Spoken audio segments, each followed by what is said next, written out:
Assalamualaikum warahmatullahi wabarakatuh. Sahabat beriman, sejak kecil kita selalu diperingatkan untuk tidak bersikap buruk pada orang tua. Jangan sampai menjadi anak durhaka yang suka membangkang dan menyakiti hati orang tua. Pasalnya, ridha Allah Subhanahu wa Ta'ala berasal dari ridha orang tua. Tak banyak orang tua yang menyadari kalau sikap buruk dan durhaka bukan hanya dilakukan oleh anak kepada orang tua. Mereka yang dianggap sudah dewasa, tahu mana baik dan buruk, juga bisa bersikap durhaka pada anak sendiri. Ada satu kisah menarik yang mungkin bisa kita jadikan sebagai pelajaran. Suatu hari, ada seorang laki-laki menemui Umar bin Khattab untuk mengadukan perihal kedurhakaan anaknya. Umar lalu memanggil anak tersebut dan menegur perbuatannya. Setelah ditegur, anak tersebut bertanya kepada Umar, "Wahai Amirul Mukminin, bukankah anak memiliki hak atas orang tuanya?" Umar menjawab, "Benar." Lantas anak tersebut bertanya, "Apa hak seorang anak?" Lalu Umar pun menjawab, "Memilihkan calon ibu yang baik untuknya, memberikan nama yang baik, dan mengajarinya Al-Quran." Kemudian si anak tersebut berkata, "Wahai Amirul Mukminin, ayahku tidak pernah melakukan satu pun dari apa yang Tuan sebutkan itu. Ibuku wanita berkulit hitam, bekas budak beragama Majusi. Ia menamakanku Ju'lan, yang artinya tikus atau curut. Dan dia tidak mengajariku satu huruf pun dari Al-Quran." Mengetahui jawaban si anak, Umar pun mendekati orang tua itu dan berkata, "Engkau datang mengadukan kedurhakaan anakmu, padahal engkau telah durhaka kepadanya sebelum ia mendurhakaimu. Engkau telah berbuat buruk kepadanya sebelum ia berbuat buruk kepadamu." Mendengar jawaban dari Umar, laki-laki tersebut pun meminta maaf kepada anaknya dan berjanji akan mendidiknya dengan baik. Mengutip dari kisah di atas, setidaknya ada 6 dosa orang tua terhadap anak yang paling dibenci Allah Subhanahu wa Ta'ala. Dosa apa saja itu? Simak video ini hingga akhir agar tidak sesat. 1. Bersikap kasar terhadap anak. Sebagai orang tua, kita sangat tidak dianjurkan untuk memaki anak karena perilakunya yang tidak kita sukai. Apabila kita menemukan sikap anak yang tidak kita suka, hendaknya nasihatilah dengan lembut dan tetap dengan penuh kasih sayang. Rasulullah Shallallahu Alaihi Wasallam pernah bersabda, "Sesungguhnya kalian akan dipanggil pada hari kiamat dengan nama-nama kalian dan nama ayah kalian. Maka perbaikilah nama kalian." Hadis riwayat Abu Dawud. 2. Pilih kasih kepada anak.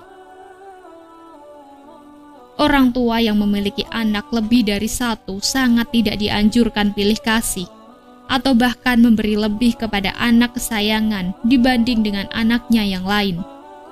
Sehingga yang terjadi adalah anak lain yang merasa terabaikan. Sikap pilih kasih orang tua kepada anak bisa memicu putusnya tali silaturahmi antar sesama anak dan bisa menyebabkan kecemburuan sosial di antara anak-anak yang lain. Dalam hadis sahih yang diriwayatkan oleh Imam Muslim pernah dijelaskan bahwa Nu'man bin Bashir pernah bercerita, "Ayahku menginfakkan sebagian hartanya untukku." Ibuku Amrah binti Rawahah kemudian berkata, "Saya tidak suka engkau melakukan hal itu sehingga menemui Rasulullah." Ayahku kemudian berangkat menemui Rasulullah Shallallahu Alaihi Wasallam sebagai saksi atas sedekah yang diberikan kepadaku. Rasulullah berkata kepadanya, "Apakah engkau melakukan hal ini kepada seluruh anak-anakmu?" Ia berkata, "Tidak." Rasulullah Shallallahu Alaihi Wasallam berkata, "Bertakwalah kepada Allah dan berlaku adillah kepada anak-anakmu." Ayahku kemudian kembali dan menarik lagi sedekah itu. Hadis riwayat Muslim. 3. Membanding-bandingkan anak. Kebiasaan orang tua yang membanding-bandingkan anak akan menimbulkan perasaan rendah diri pada anak yang lain. Apalagi jika hal yang dibandingkan adalah sesuatu yang di luar kemampuan anak, atau justru yang menjadi kelemahan dari si anak. Hal ini akan mempengaruhi pikiran juga perasaan dari anak ke orang tua. Contoh mudah yang bisa kita lihat atau bahkan sering kita lakukan sendiri adalah membandingkan nilai pelajaran anak dengan temannya yang memiliki nilai jauh lebih tinggi. Padahal kita semua tahu, belum tentu setiap anak mempunyai kemampuan yang sama. Bisa jadi si anak lebih cerdas dalam matematika, namun lemah dalam bahasa. Apabila hal tersebut terjadi pada salah satu anak dari saudaraku semua, maka yang harus dilakukan adalah menguatkan hati si anak dan mendukung sepenuhnya apa yang menjadi bakat dari si anak tersebut. 4. Mengekang kebebasan anak. Membiarkan anak bermain adalah salah satu hal yang sangat penting dalam masa pengenalan lingkungan dan menemukan jati dirinya. Yang terpenting adalah tetap harus diberikan arahan mana yang baik dan mana yang kurang baik.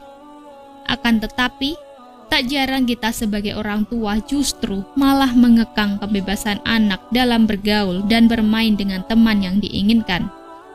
Kita semua tahu, tujuan mengekang atau tidak memberikan kebebasan bermain supaya anak tidak terjerumus ke pergaulan yang salah.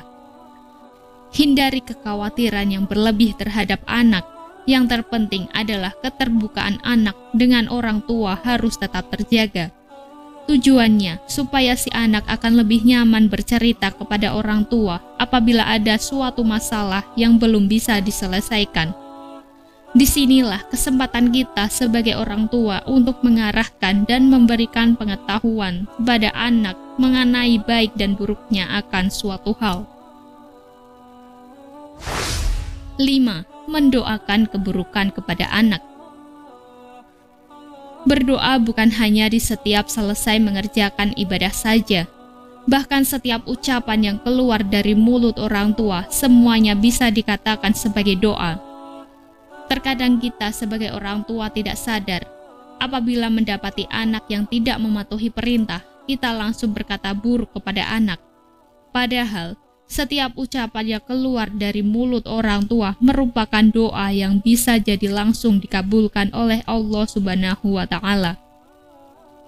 Abu Hurairah radhiyallahu anhu berkata bahwa Rasulullah Shallallahu alaihi wasallam pernah bersabda, ada 3 doa yang dikabulkan: doa orang yang teraniaya, doa musafir, dan doa keburukan orang tua atas anaknya. Hadis riwayat Tirmizi.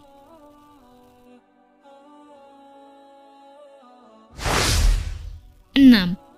Tidak memberi pendidikan kepada anak. Yang dimaksud pendidikan dalam hal ini bukanlah sekedar pendidikan sekolah saja, akan tetapi juga menyangkut berbagai macam aspek kehidupan. Misalnya adalah pendidikan agama, sosial, budaya, dan lain sebagainya.